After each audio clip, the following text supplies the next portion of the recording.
tienen que abandonar estas tierras. No, nacimos aquí, en nuestro hogar. Esto ahora es propiedad de la Cuban Sugar. Ay, no, ¿por qué pasa esto? ¿Por qué, Dios? Póngale los bultos en el camino.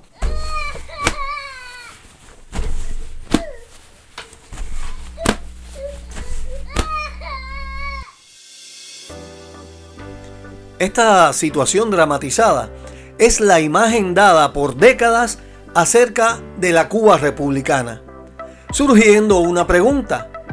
¿Estas situaciones fueron el sello distintivo y por lo tanto es el resumen o lo que se debe recordar nada más de aquella etapa?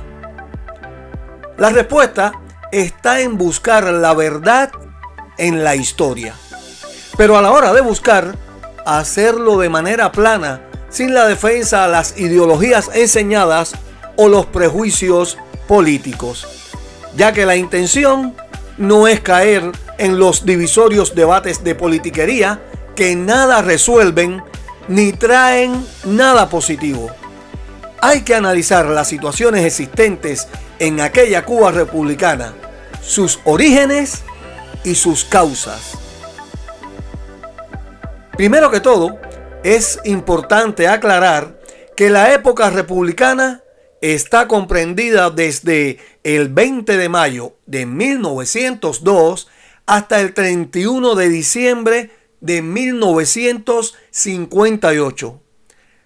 Al comenzar el cambio de una Cuba colonial hacia la formación de una república, el nuevo sistema heredaba muchos males de la era colonial, tales como la inflación, el hurto de fondos públicos, el clasismo, discriminaciones, machismo y otros males. Durante ese periodo de tiempo, la isla cubana estuvo bajo la presidencia de varios mandatarios. Pero, como siempre digo, lo que me interesa es repasar la historia de un pueblo, no la de sus gobernantes, pues la intención es recordar bellos momentos de esa hermosa tierra. Aclarado esto, he traído imágenes rescatadas de cómo se vivía en los campos de Cuba en el periodo republicano. Las imágenes muestran ese periodo a partir de 1935 hasta el 1950. Al inicio de la República en 1902, en los campos había mucha pobreza debido a cosechas perdidas en el proceso de la guerra independentista, la cual tuvo lugar del 1895 al 1898. La isla económicamente estaba en quiebra, con una marcada diferencia entre el oriente y el occidente, debido a que la parte oriental sufrió más el azote de cruentos combates y la medida radical de quemar las plantaciones para que no tuviera ganancias el enemigo español.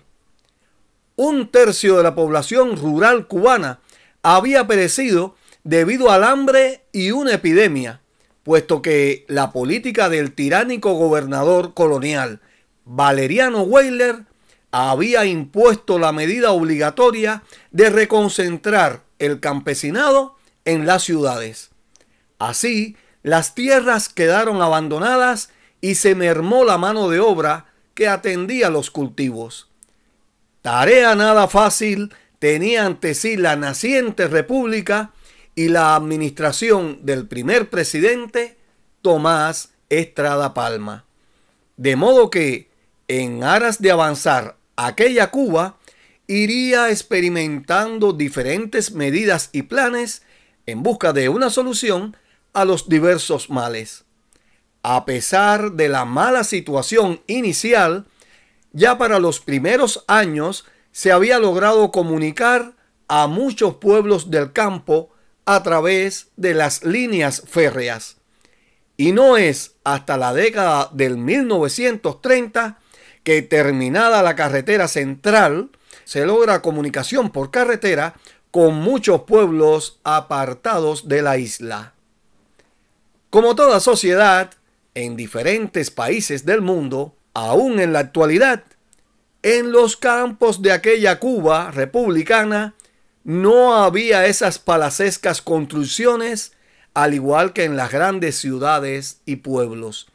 Pero, aún con su pobreza, había un servicio de ómnibus eficiente, como muestran las imágenes, y también muchos poseían pequeños negocios con camiones, en tanto que otros disfrutaban de sus autos.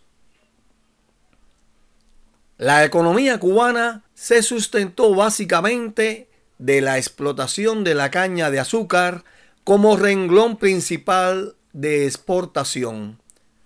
Otro importante cultivo fueron las plantaciones de tabaco, que desde el comienzo del siglo XX tomaba fuerza con la apertura de muchas tabaquerías que llevaron a la fama el tabaco cubano a nivel mundial. En tanto que a partir de la década del 1920, el ron cubano iría tomando preferencias en el mercado. Otros cultivos a menor escala serían el café y los frutos varios, teniendo preferencia en las exportaciones la piña, el coco y los cítricos, toronja, naranja y limón. Había pobreza y paso a paso se iba avanzando en una Cuba con grandes logros y momentos bellos. Una joven república que dio pasos agigantados y saltó de una pobreza extrema hasta ubicarse la economía cubana en estándares comparables a países desarrollados. Tiempos malos hubo, tiempos regulares hubo y también tiempos buenos en aquella república. Durante aquellos tiempos hubo avances dignos de mencionar. Por ejemplo, la aviación cubana experimentó un salto durante el periodo de 1913 a 1930, ubicándose en los primeros lugares de América. En las ramas de la tecnología, ¿qué decir? La República Cubana fue el polígono de prueba de novedosos inventos como lo fue la telefonía, que ya para 1919 llegaba al punto de lanzar un cable submarino hacia la potencia del norte. Para 1922 se lanzó el primer discurso radial, llegando en poco tiempo a ser Cuba el país con más emisoras de radio por kilómetro cuadrado y su población disfrutar de las delicias de diferentes emisoras. En la década de 1950, Cuba es escenario de pruebas de la televisión. Tanta fama alcanzó en aquellos tiempos que muchas celebridades del teatro, la canción y el cine visitaron Cuba y rodaron en ella múltiples filmes. En tanto que desde 1935, Cuba era la máxima exportadora de libretos de seriales y novelas. Para 1958 se estrena el cine a color y en 3D en la sala de Radio Centro, actual Cine Yara. ¿Qué decir de la arquitectura? Con el incremento de las exportaciones, se comenzó desde la segunda década una expansión de los territorios del Vedado y ya en la década de 1920 se extendían las palacescas construcciones a las zonas de Miramar y Playa, prosiguiendo hasta Marianao, Puentes Grandes y otras zonas. Y aclaro, según datos históricos recogidos, las diferentes construcciones basaban sus ornamentas y belleza en el poder de las diferentes clases de cubanos. Sí, la llamada sacarocracia o burguesía cubana, una clase alta con propiedades y negocios heredados desde la época colonial, porque el clasismo no lo inventó aquella república, lo heredó y durante su transcurso buscó cómo nivelar las cosas con la creación de clubes y lugares de recreo para clase media y baja.